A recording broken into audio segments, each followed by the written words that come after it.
साथियों नमस्कार। जैसा कि कल दिन भर एक पत्र वायरल हो रहा था जिसमें झारखंड के हमारे दुमका माननीय आरक्षी अधीक्षक महोदय जी का द्वारा एक लेटर लिखा गया था कि सहारा के सभी कार्यालयों को सुरक्षा प्रदान करने के लिए, कार्यालय को खोलने के लिए, और एक पीडीएफ उसके साथ और भी जुड़ा हुआ था कि एक हमारे दिल्ली के नेताजी हैं, कोई पार्टी है, नाम लेना उचित नहीं होगा, उन्होंने माननीय शासन को यहाँ पर पत्र लिखा था, डीजीपी साहब को, और उस पत्र में ये लिखा हुआ था कि जो झारखंड में कुछ साथी ऐसे हैं जो सहारा से निकाले गए हैं, टर्मिनेटेड हैं, वैसे लोग जो हैं ऑफिस में तोड़फोड़ कर सकते हैं, ऑफिस बंद करवा सकते हैं, तो इससे उनको सुरक्षा का डर है, इसलिए उनको सिक्योरिटी दिया जाए। साथ ही साथ ये भी लिखा गया था, एक रेफरेंस भी दिया गया था उसमें कि माननीय सुप्रीम कोर्ट में 3 सितंबर और 5 सितंबर का जो जजमेंट आया था उसमें ये बात मेंशन किया गया है कि सहारा के कार्यालयों को खोल करके उन्हें सुरक्षा दे करके भुगतान करवाया जाए, भुगतान कार्यालय से होंगे। इस तरह की बातें लिखी गई थी। पत्र को देखा, जबकि पत्र को पढ़ने के बाद मुझे घोर आपत्ति हुई, क्योंकि 3, 4, 5 सितंबर की जो सुनवाई माननीय सुप्रीम कोर्ट में हुई थी वो बहुत ही अहम सुनवाई थी सहारा और सेबी का, जिसमें कि विश्व भारती जन सेवा संस्थान का केस भी टैग था, और तीनों दिन हम लोग उस कोर्ट रूम में थे। क्या हुआ था सब कुछ आंखों के सामने हुआ था, प्लस माननीय सुप्रीम कोर्ट के वेबसाइट पर सारे ऑर्डर लोड हैं, कोई भी निकाल करके उस ऑर्डर को वहाँ पढ़ सकता है। तो आखिर उसमें तो इस तरह की कहीं बात लिखी हुई नहीं थी, सहारा के ऑफिस खोलने की तो चर्चा ही नहीं थी उसमें, तो इस तरह की बातें इसमें ऑर्डर में क्यों लिखा गया?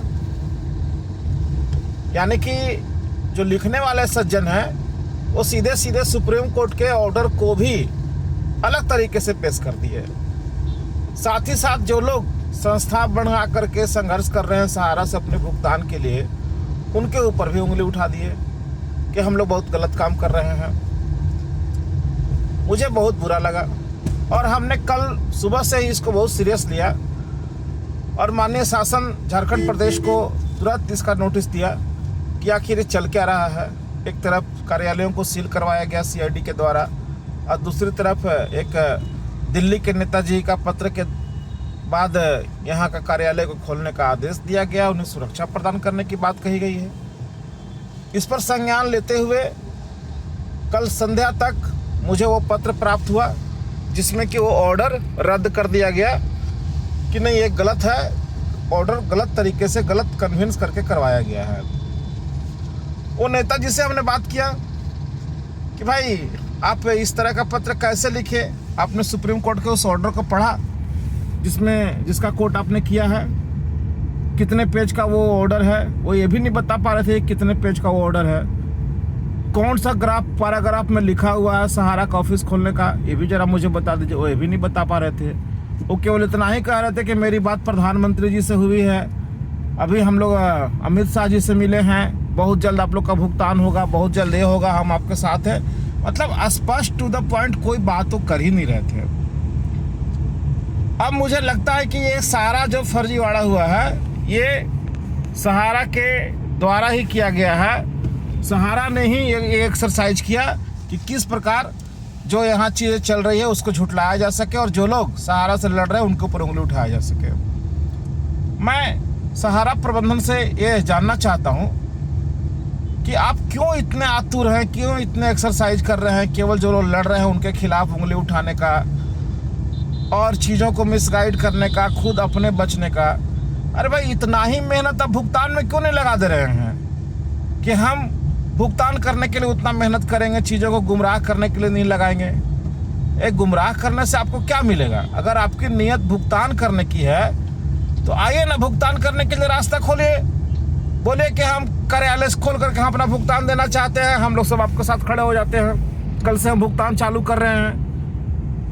हिंदुस्तान के कोई ऐसा कोर्ट, चाहे लोअर कोर्ट हो, सुप्रीम कोर्ट हो, हाई कोर्ट हो, किसी ने भी सहारा को भुगतान देने से मना नहीं किया है। अगर एक भी ऑर्डर इनके पास है कि हाँ हमको भुगतान देने से मना किया गया है, जो भी भुगतान होगा पोर्टल से ही होगा, अगर इस प्रकार का कोई पत्र इनके पास है तो कृपया उसे सामने लाने का काम करें।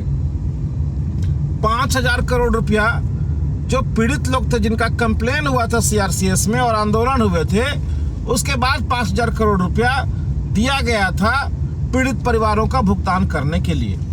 हालांकि ये अलग बात है कि माननीय अमित शाह जी ने उसको पूरे देश का मुद्दा बनाते हुए उसको 10,000 5,000 रुपया में उलझा कर रख दिया, लेकिन ये बात कहीं नहीं लिखा गया था कि 5,000 करोड़ रुपया पोर्टल में देने के बाद में, पोर्टल बना के भुगतान करने के बाद में सहारा को अब भुगतान करने की जरूरत नहीं है, जो होगा वो पोर्टल से ही होगा। ऐसा कोई ऑर्डर है क्या? केवल ये लोग मिसगाइड और गुमराह करने का प्रयास कर रहे हैं। ये नहीं चलने दिया जाएगा, एकदम नहीं चलने दिया जाएगा। इसकी शुरुआत हो चुकी है। विश्व भारतीय जन सेवा संस्थान देश के संपूर्ण भुगतान कराने के लिए माननीय सुप्रीम कोर्ट में आज 2 पिटीशन के रूप में खड़ा है। या वो रिट याचिका हो या जो सहारा रिफंड पोर्टल माननीय पिनाक मोहंती जी का जो केस हो, दोनों में हम लोग खड़े हैं पूरी मुस्तैदी से। साथ ही साथ झारखंड सरकार के द्वारा हम लोग पूरा मदद ले रहे हैं और झारखंड सरकार भी हमारा पूरा मदद कर रहा है। यहाँ से भी कानूनी कार्रवाई बहुत तेज हो चुकी है। इनके पास अब अगर कोई रास्ता बचता है तो केवल भुगतान कर दीजिए, मामला खत्म हो जाएगा। भुगतान नहीं करेंगे तो अभी बातें और बिगड़ेगी और कानूनी प्रक्रिया जो है और तेज होगा, और इससे इस आग में कितने लोग जलेंगे ये हम भी नहीं जानते हैं। आप लोग जितना एक्सरसाइज अपने बचने के लिए कर रहे हैं, लोगों को गुमराह करने के लिए कर रहे हैं, उतना एक्सरसाइज महोदय आप लोग भुगतान करने के लिए क्या करते तो आज ये परिस्थिति नहीं बनता। आज भी पब्लिक को केवल भुगतान से ही मतलब है, बाकी सहारा से भी एम्बार्गो वगैरह लंद फंद जो आप 12 साल से करते आए हैं उससे कोई मतलब नहीं है। पब्लिक ने आपको बहुत समय दिया, बहुत साथ दिया, लेकिन अब उनको केवल भुगतान चाहिए।